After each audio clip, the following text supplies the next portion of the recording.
Operation सिंदूर के लगभग 2 हफ्ते बाद हम यहाँ आ पहुंचे हैं जो उरी सेक्टर का नौगाम इलाका है। ये वही आर्मी लोकेशंस हैं जहां पर ऑपरेशन सिंदूर की प्लानिंग भी हुई और एग्जीक्यूशन भी। और इतना ही नहीं, पहलगाम के बाद जब स्मॉल आर्म्स फायर के साथ पाकिस्तान ने सीज फायर वायलेट किया और उसके बाद जब ऑपरेशन सिंदूर की स्ट्राइक्स के बाद हैवी आर्टिलरी शेलिंग की, तो इन्हीं पोस्ट से पाकिस्तान की तरफ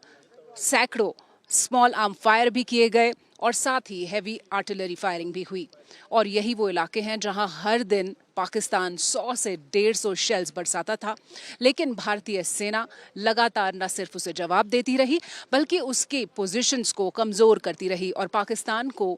भारी नुकसान उठाना पड़ा। इस पूरे इलाके की खास बात यह है कि ये जो इलाका है, इसके दूसरी तरफ एलओसी का जो सेक्टर है, वहां से तमाम बार इन्फिल्ट्रेशन की भी कोशिश की जाती रही, लेकिन भारतीय सेना ने ऑपरेशन सिंदूर के एग्जीक्यूशन के साथ साथ इन सारी कोशिशों को भी नाकाम किया। ऑपरेशन सिंदूर की सफलता भारतीय सेना को एक ही दिन में नहीं मिली, इसकी तैयारी लगातार चलती रहती है। और आप जो देख रहे हैं वो ऐसा ही एक टनल बंकर, और इस तरह के टनल बंकर्स ने भारतीय सेना के जवानों को उस वक्त सुरक्षित रखा जब पाकिस्तान की तरफ से हैवी कैलिबर फायरिंग की जा रही थी और एक एक दिन में 100 से 150 गोले यहाँ बरसाए गए, लेकिन भारतीय सेना की एक भी कैजुअल्टी यहाँ पर रिपोर्ट नहीं हुई। और इस तरह का इंफ्रास्ट्रक्चर लगातार लाइन ऑफ कंट्रोल पर बढ़ता जा रहा है और यही भारतीय सेना की तैयारी है कि खुद को नुकसान पहुंचाए बिना कैसे पाकिस्तान के हर एक हमले को यहाँ पर जवाब देते हैं और साथ ही पाकिस्तान की फायरिंग को भी रिटेलिएटरी रिस्पॉन्ड देते हैं। यानी कि पाकिस्तान को जब यहाँ से शेलिंग का अंदाज़ा भी नहीं था, उसकी पूरी पाकिस्तान की पोस्ट को यहाँ से तबाह किया गया और हमारे जो जवान यहाँ बैठे थे पाकिस्तान की कार्रवाई में हताहत नहीं हुए। तो इस तरह का इंफ्रास्ट्रक्चर और इस तरह की तैयारी लगातार भारत करता आ रहा है कई सालों से और उसका फ़ायदा ऑपरेशन सिंदूर में दिखाई दिया। तो किसी भी युद्ध की तैयारी बहुत पहले से शुरू होती है और भारत अपने आप को सुरक्षित रखने के लिए तैयार है और पाकिस्तान को एक बार फिर ये चेतावनी दी गई ऑपरेशन सिंदूर के जरिए कि अगर आंख उठाओगे तो पूरी तरह से तबाह हो जाओगे। ऑपरेशन सिंदूर के दौरान भारतीय सेना ने पाकिस्तान की तरफ से आने वाले हर एक गोलाबारी के बहुत करारा जवाब दिया और इस तरह के जो आर्टिलरी पोजीशंस हैं भारतीय सेना की लाइन ऑफ कंट्रोल पर, उन्होंने ऑपरेशन सिंदूर के दौरान जब शुरुआत में पहलगाम हमले के बाद जब स्मॉल आर्म्स फायरिंग किए जा रहे थे उसको तो रिस्पांस दिया ही, लेकिन जब ऑपरेशन सिंदूर के बाद हैवी शेलिंग की गई हैवी कैलिबर गन से न सिर्फ हमारी आर्मी पोजीशंस पर हमारे सिविलियन इलाकों में, उसके बाद भारतीय सेना ने इन आर्टिलरी गन्स के जरिए एक बहुत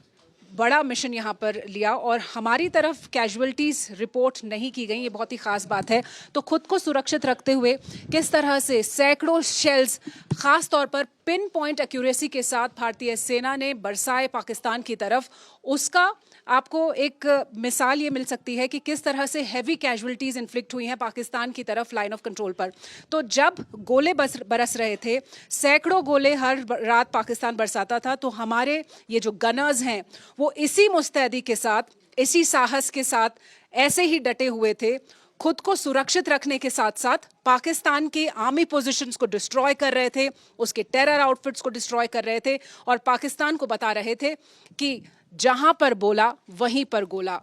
लाइन ऑफ कंट्रोल पर हम एक ऐसी फॉरवर्ड लोकेशन पर हैं जो पाकिस्तान को 3 तरफ से घेरती है और ये जो इलाका है ये लीपा वैली का इलाका है और आप जो पीछे देख रहे हैं वो पीओके का इलाका है और यहाँ से पाकिस्तान की पोस्ट, पाकिस्तान के जो गांव हैं वो बिल्कुल साफ देखे जा सकते हैं। लेकिन इसके बावजूद पाकिस्तान ने इस तरफ भारी गोलाबारी करने की हिमाकत दिखाई, जिसके बाद भारतीय सेना ने हर तरफ से उसको शेलिंग करके जवाब दिया और उसे बताया कि जो गलती वो 1971 में कर चुका है वो दोहराए नहीं। आपको बता दूं कि ये जो हाइट है वो 11,200 फीट की हाइट है जिस पर हम इस वक्त मौजूद हैं। पाकिस्तान 800 जो फीट है,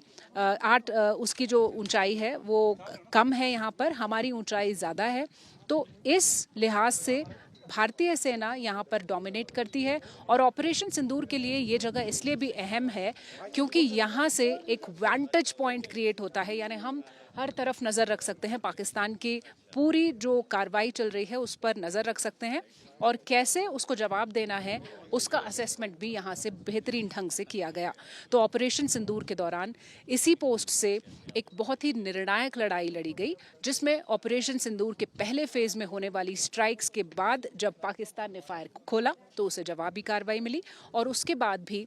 हर तरह से हम अपनी हाइट पर, अपनी डोमिनेंट पोजीशन पर तैनात हैं, सतर्क हैं, क्योंकि हम बार बार यही कह रहे हैं कि ऑपरेशन सिंदूर अब भी जारी है। और यहाँ से जो आपको आगे नज़र आ रहा है, जो गहराई में कुछ घर या गांव जैसे नज़र आ रहे हैं, वो पीओके का इलाका है। तो लाइन ऑफ कंट्रोल पर हम इस वक्त डोमिनेटिंग पोजीशन पे इसलिए हैं क्योंकि ये टेरेन हमारे लिए मुफीद है। हम एक अच्छी हाइट पर हैं जबकि पाकिस्तान काफ़ी नीचे है। और इस पूरे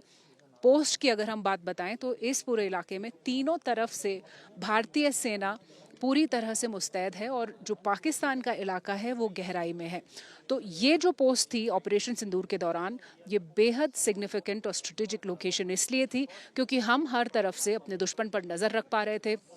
असेसमेंट कर पा रहे थे कि वो किस तरह की हिमाकत कर रहा है जब वो शेलिंग कर रहा था। और उसके बाद हर तरफ से उसको शेलिंग के ज़रिए न सिर्फ उसके अटेम्प्ट्स को थ्वॉट किया गया बल्कि उसको नुकसान पहुंचाकर याद दिलाया गया कि जैसा 1971 में हाल हुआ था वैसा ही एक बार फिर हाल किया जाएगा और किया गया। तो ऑपरेशन सिंदूर में ये जो लोकेशन है बेहद अहम है। लाइन ऑफ कंट्रोल पर लीपा वैली का इलाका जो बिल्कुल आपको सामने दिखाई दे रहा है, और यहाँ से अगर हम एरियल डिस्टेंस की बात करें तो पाकिस्तान महज 1 किलोमीटर की दूरी पर आपको दिखाई दे जाएगा और सीधे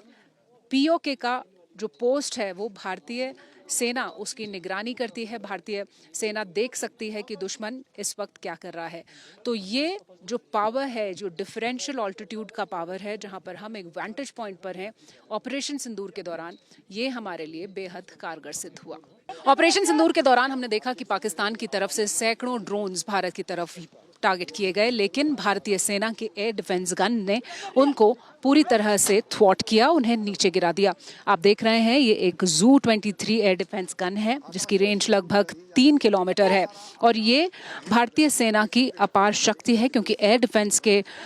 मामले में इसका कोई सानी नहीं। ये जो गन है आप देख सकते हैं कि पूरी तरह से आधुनिक है, पूरी तरह से इसको किसी भी डायरेक्शन में मूव कराया जा सकता है। डबल बैरल ये गन है और ये जू 23 हर डायरेक्शन में किसी भी दिशा से आने वाले एनिमी को मार गिरा सकती है, कि एयरक्राफ्ट हो या फिर कोई ड्रोन हो,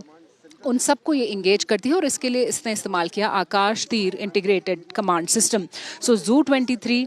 उन सभी एयर डिफेंस गन्स में से एक कारगर गन साबित हुई जिसने ऑपरेशन सिंदूर के दौरान पाकिस्तान की तरफ से आने वाले तमाम ड्रोन्स को न्यूट्रलाइज किया। और इस इलाके में ऑपरेशन सिंदूर के दौरान बताया जा रहा है कि 7 और 9 मई के दरमियान 4 ड्रोन्स को इफेक्टिवली इस गन ने मार गिराया। कैमरा पर्सन आलोक कुमार दास के साथ शिवानी शर्मा, आज तक के लिए लाइन ऑफ कंट्रोल से।